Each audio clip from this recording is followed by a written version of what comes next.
Good morning, everyone. This is Carl F. Rose recording from Bedford, Pennsylvania on Tuesday, October 31st, 2023. First of all, happy Halloween and happy Victory Tuesday. As I just want to say a few things about my channel. And I'm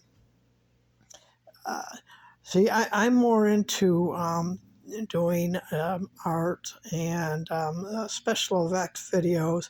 I've got a lot of things in the process on that, but I just happen to be a Lions fan. And yes, over the years, I've been extremely critical of the Lions and probably said many things about the Lions that probably weren't too fair to the Lions. But after 50-something plus years of frustration, I can finally talk in a good way about the Lions. And one thing I'll say, I did have a couple of things. I removed a couple of people. One person was saying something, and this is for the college thing, but something about Michigan. Don't mess with the blue. They're going to crush Purdue this Saturday, and I don't care what's going on with Jim Harbaugh, but that's for a completely different video. That's for a college video. Last night was sweet. Jahmyr Gibbs finally had his breakout game, and now everyone should know why the Lions picked Gibbs at number 12. I've always defended that pick. I have never said anything. I was glad because they really needed something. The Lions do not need a running back, so forget, because the deadline's at 4 p.m., forget Henry from Tennessee. That wasn't going to happen anyway. The Lions now have a three-headed monster. Craig Reynolds balled out. He almost had 100 yards himself. And Gibbs with 180. This is one of the best running attacks I've ever seen. Yeah, I know there's going to be people say, well, they're only the Raiders.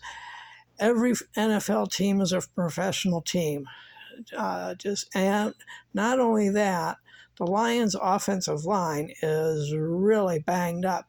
So to get 180-something yards running behind an offensive line that is really beat up and not the top offensive line at the moment because of all the injuries, well, that says something.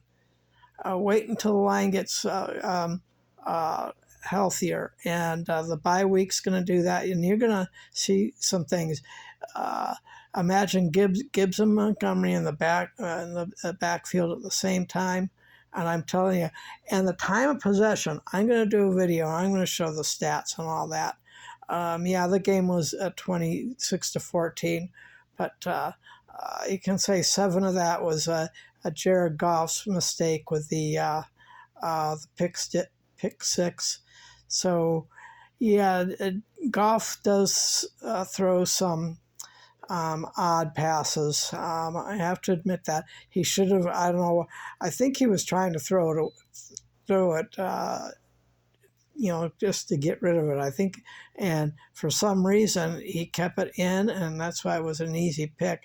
I think he saw, I think it was supposed to go to St. Brown, but I think he saw him going the wrong way, and he wanted to throw it out of bounds, but it didn't happen. So anyway, so I see it as a 24-7. Should have, and the thing is, Dan Campbell is kicking field goals now when they need it, instead of doing a lot of fourth down plays. But there were times there when going for it on fourth down was necessary, and they came through.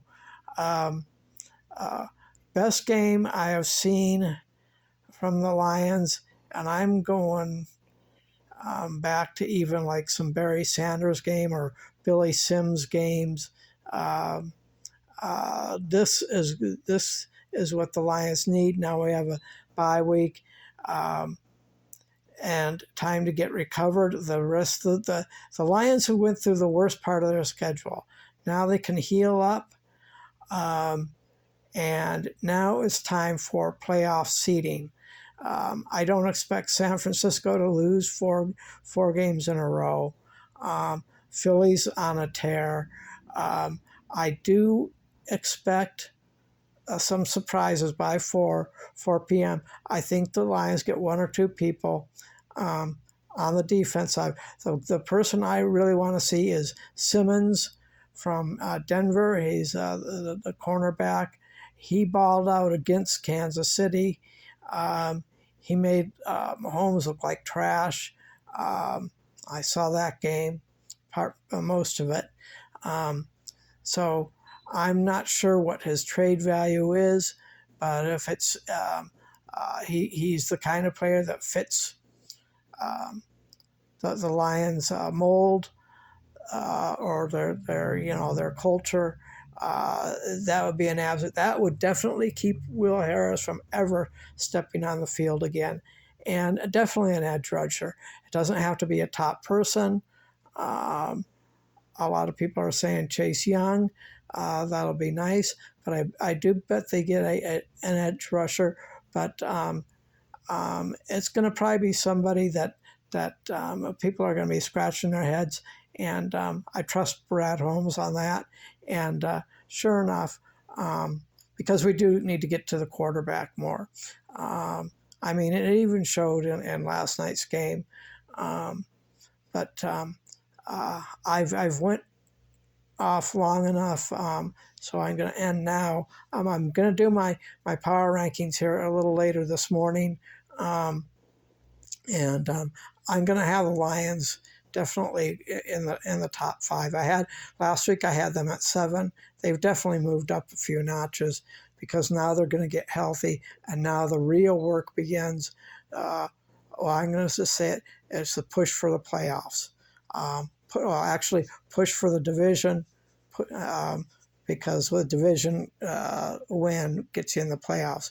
So it's a time for push for the division. Sweep the Bears, beat the Packers on Thanksgiving. Then you got 2 games against Minnesota, and there you go. There you have it. We just need to keep the pedal to the metal. And go Lions. And also, as I said about my channel, I'm trying the new thing. If you hit the thumbs up and you subscribe, I would really appreciate it. I've lost about 10 subscribers in the last few days, so please, if you're not subscribed, hit the subscribe button, hit the like button, and I guarantee you this is not the same old Lions. And I promise you I won't be doing any of these ridiculous things, even if they lose a game. I have them losing 2 more games. I have them losing at the Chargers, which I think I might be wrong at. And then the next, I believe it's a Monday night game, the Cowboys. That's going to be tough, but that's going to be a critical game. That's going to be for a playoff positioning.